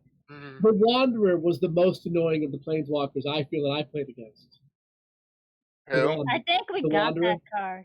What? The Wanderer was really annoying to play against. I only played against it one time. And all other times I countered. Yeah, I mean, that's basically what you have to do. You have to counter it. You know, because what does it say? You can't deal damage to permanents or creatures that person controls. I mean, that's... You would have to destroy it immediately. Cinder, you only got Cinder. Cinder's best card was a Chandra. That's sad. I got a very good. I made over like $200 worth of cards with my booster box and my kit. Well, right. I hope, because you spent what, like 130 to get them. Yeah, and I got Bolus. You're like, when a kid, I got like all these mythic plays. Like I got Bolus, like I'm like, holy crap! One guy in my play group got a foil Bolus, a foil legendary red boar god thing, and the boar god isn't worth anything. Oh, it will spike up. It will spike up. Go up. It's gonna see some play. Yeah. And I forget what else. All in the same kit. And yeah, and for those of you who don't play Paper Magic but want to try Magic, Arena, MTG Arena. And we all have our Arena codes. Yeah, and I'll be playing. Starts in 12 hours from now. 12 hours from now, you get it. Was it a free draft or was it a free sealed? It's a free draft. So you get 3 boosters. You pick one, you pass it. So, it's and MPG Arena is a free game. It's a free game that you can grind for the cards if you wish. Get gold, buy packs, get wild cards. Kind of like Hearthstone. Anyone out there plays Hearthstone? Well, they'll see me streaming it if a lot of them are going to school, so they'll watch it on mine. Or Cinder does it too. Cinder does a lot of Magic the Gathering. Vera from Dark Tide Enterprise does a lot of Magic the Gathering, and me and Grim played one day at one night. We played actual physical Magic card. Yeah, with Skype, and you played some Rat deck. You played a Rat deck, and I won. What did I play? Well, the Rat deck was old school Rat deck, and you know it. I think I played Naya Burn. I think I had the Naya Burn. No, modern Naya Burn. Yeah, but I had the old school really legacy Rat decks. Like I haven't seen that. You're like, I haven't seen that card in a long time. Like, yeah, I bet. Did you open a Feather the Redeemed by chance in your booster box? I got one. You got one? I'll trade you for it. Well, you have to tell me what you have later. Here. I'll put it up. I don't think Feather of the Redeemed is worth much. Pre-order was rare. It's rare. Its pre-order price was $5. Yeah, I posted on my Facebook. So you look at my Facebook what I have. I put all the uncommon Planeswalker and rare mythics on there too. But the thing is, with Feather, it's going to see play in all formats, except for Vintage and It's not going to mostly play in Legacy. It's going to be played in Modern, EDH, and Standard. Feather of the Redeemed, right? Yeah, the Redeemed. I have it. How many? I see one so far. Yeah, it's a rare, so you might have gotten one out of your box nets. Yeah. Well, I think it's going to go up, yeah, because we're going to see it played in these different formats. I mean, it's not going to make it into like Eternal or Legacy, but what does, right? You don't really have. I don't measure cards by Legacy or Eternal, Legacy or Vintage worth anymore, because nothing really is cracking that format lately. So, if it's going to see play in EDH or Modern, then the card is definitely going to get some value added to it later on. Vera said this Feather will spike, so I might hold it and sell it. How much do you want for post? Will you give me your dead toe as well for the Feather Redeem? Dead toe? Yeah. You know his jokes. Grim gave me his dead toe for a card. I have no dead toes. My toes are all. I'm not sure what you mean. Don't worry, I'll smash it with the can again. Matthew, please don't join. Let's see. All right, yeah. So we'll play Arena in 12 hours after Minecraft. I won't be sleeping in the morning because I want to play the draft. I wasn't had a chance to play it on Saturday. Did you at least open your 3 free war packs? Yeah, I did. Every account gets 3 packs. Yeah, but still crap. Yeah, I still got crap draws. It's just not enough to make a deck with. unfortunately, no, it's not. I saw the funniest match ever today. It was the what's her name that starts with a K? That's Orzhov. Aya? Kiara? No, that's Orzhov. Black white. It takes hexproof away from your opponent's cards. Hey, Post, you can buy me a booster box for my birthday. It's around the corner. Kaya. Kaya. Yeah, I saw a Kaya versus Kaya. Hello, Fire Phoenix 337 Gaming. Is that all we're gonna be talking about today? Yeah. So those are the topics that I had this week. Anyone got any questions for us, for Grib, Post, Ashley, or me? Before we end it. I have a question for you, Lance. Yes. When are you going to smash that PS Classic? Give me $50 and I will. I'm not going to give you anything. You're just going to do it. I'll do it for you. Yes, exactly. You're going to go to sleep one night, Lance, and you're going to hear smash, smash, smash. Oh, that you know what you should do? What? You should have Ashley paint the casing around it before you smash it. What do you want have painted a on? video out of it. Oh, that's not a problem. I just go decapitate her Nero figurine that's still in the box. Don't you don't want to do that because you know what? That has actual value into the future, where your PS Classic does not. My figurine right now is worth over $300. The PS Classic does have value. Oh, it's doing its job right now. Except for a reduced price, so... No, it has value of torturing a soul. A poor soul. Are you gonna fill that shelf with at-games products as well?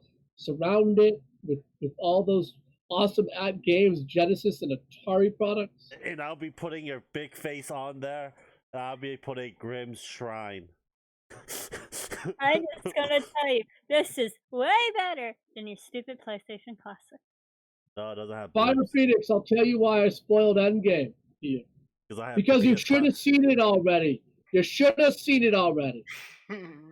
No one's really watching until next week. None of my families are watching until next week because the theater is so packed. Because in California, they're showing every 10 to 15 minutes right now in all the theaters across California.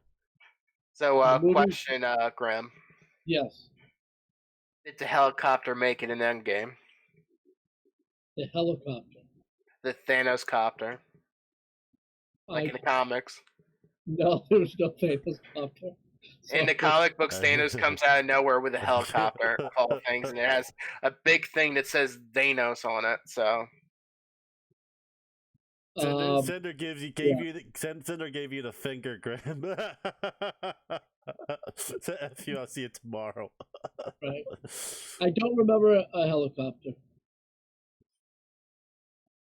I did spoil the movie to Fire Phoenix. I think the reason why you spoil it to me because it's just me and I don't care. Why is everyone typing Minecraft? Yes. What is this Minecraft that they speak of? What is Minecraft? Yeah, what is this Minecraft that you speak of? No, because Graham was on the call while I was playing Minecraft, streaming Minecraft. Right, he's like spoiling the whole damn. You were streaming Minecraft. Oh. Fire Phoenix is saying you were streaming Minecraft. Right, banned someone from LOL for 3 days. Don't call it Thanos. Dinos is Thanos. How do you know his real name is? Have you watched the first comic book from where Thanos first came? He wasn't even a muscular. He was like a needle. He was so like. He's like such a like a box character. Lance, in do the you comics. still not have Hangout on Switch when you talk? Huh?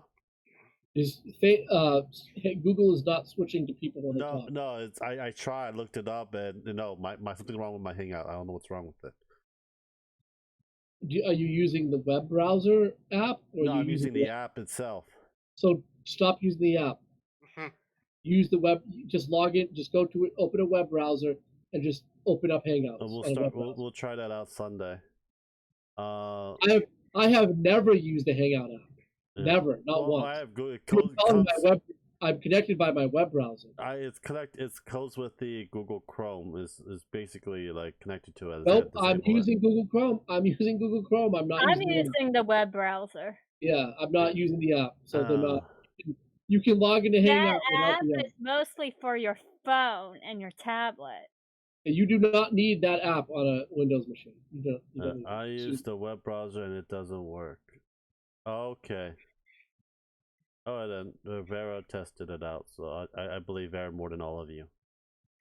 Well, yeah, she uses that all the time. Doesn't switch automatically. Yeah, don't worry about it. We'll do it on Sunday. Hello, Murillo Terra. Any other questions? Yeah, I have a question. Yes. For you. Okay. When you're buying a new computer, and give me yours. Once we get the check, and hopefully it's enough. Oh, it'll be enough. You'll make it enough. Because if it's not, you're gonna figure out a way to go down on some street corner and panhandle for more. No, I'll be doing if we get enough for the pain and suffering check. We'll be cleaning up for 3 days, and we're gonna do that Netflix and chill meme. Oh, right. Yeah. I'll tell you what. I'm gonna go up to New Hampshire, visit some friends, and you can hang out with my cats. That's fine. Your cats may go missing then. Why don't you go to and your Persona 2 as well? Hey, Grim. Why don't you go to the casino and bet on black? Bet everything you own. I guess I could. There's a bunch of casinos there. There we are. Casinos all over the place around here. They're opening one up in Boston. That's going to be crazy because isn't marijuana legal in the city of Boston? It is legal, yes. Everybody's going to be stoned while they're gambling. That's true. Like, why don't I have any more quarters to shove in the slot machine? Why can't I buy any more marijuana? What's going on? Well, they're already drunk while playing. Why not be high? Yeah, exactly. Yeah, they'll be skydiving. Do you know what that is? No, what is it? I'll tell you off camera. Okay. All right. So it's 11:22. I guess. Thank you, everyone, for coming. If anyone wants to log in at around 1 a.m. between 1 and 2 a.m., I will be in the Minecraft stream, spoiling Endgame again for all of you. And I do a great job at describing the movie. And you know what? It doesn't matter for Cinder because he'll probably be on his own stream, so he won't even see it. So that's fine. I will answer your call. Oh, we'll see about that. I will figure out a way to crash into that Minecraft server. Yeah, not the Minecraft server, but the Minecraft server fire. I'll be lurking the entire time. Lance wouldn't even know I exist. That's fine. I'll give you the code. I don't care.